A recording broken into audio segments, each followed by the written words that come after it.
Bismillah. Speranca e besimtarit, qëndrueshmëria e tij në detin e jetës. Besimtar dhe besimtare, në udhëtimin e kësaj bote, njeriu përballet me dallg, sprovash, pasigurish e tjera.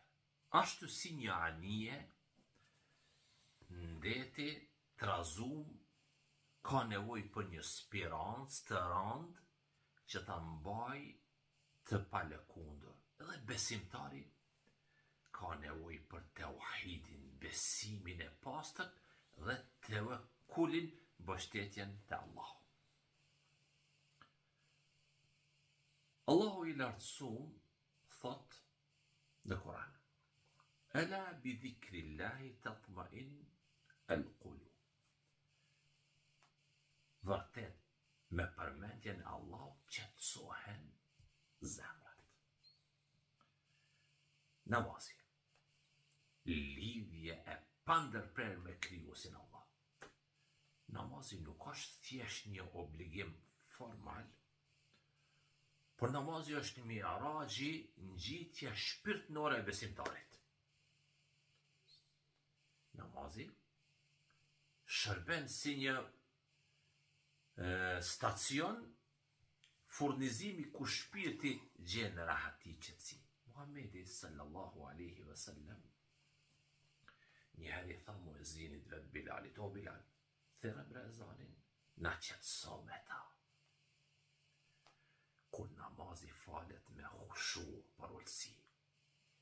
Namazi bëhet mburoj kundër dëshpërimit dhe udhërrëfyes drejt nurit dritës. Pas namazit ta marrmi Kur'anin, Kur'ani dritë që nuk shuhet, leximi dhe meditimi i Kur'anit me tedembur.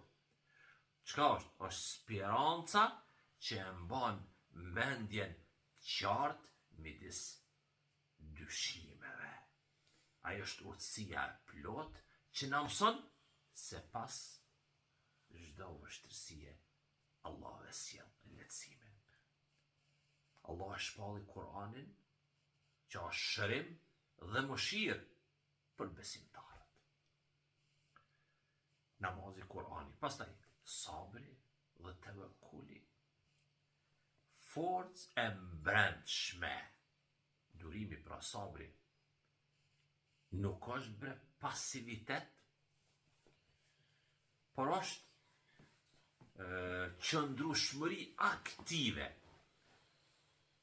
Kujtojmë hadithin, Resulullah i thot: e çuditshme është çështja e imanlisë besimtarit. Tamam çdo gjë për të është mirësi. Nëse e godet një gëzim, aja falenderon Allahun. E kjo është mirë për to. E nëse e godet një vështirësi, ai duron bon sabër. Edhe kjo është e mirë për to. Besimtar dhe besimtare, kjo bindje se çdo gjë është në dorën e Allahut e bën besimtarin të pathyeshëm, të vendosur. Pastaj shoqëria e mirë dhe veprat punë të dobishme. Speranca forcohet edhe përmes rrethit shoqëror. Muhamedi sallallahu alaihi wasallam na ka mësuar se besimtari për besimtarin është si ndërtesa e fortë ku pjesët e saj e mbajnë njëri tjetrin. Duke bo mirë, duke u rrethu me njerëz të devotshëm, besimtar të sinqert, besimtari nuk ndihen në veten kur i vetmuar në rrugën e tij. Në përfundim, speranca e besimtarit është një ndërthurje e imanit, besimit, ibadetit, adhurimit dhe ahlakut moralit.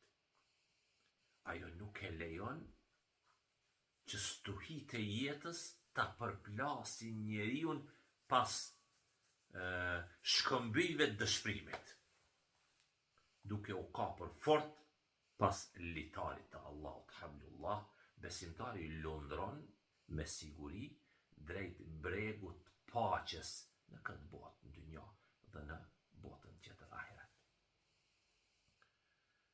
Kush i mbështetet Allahut, Allahu i mjafton atij.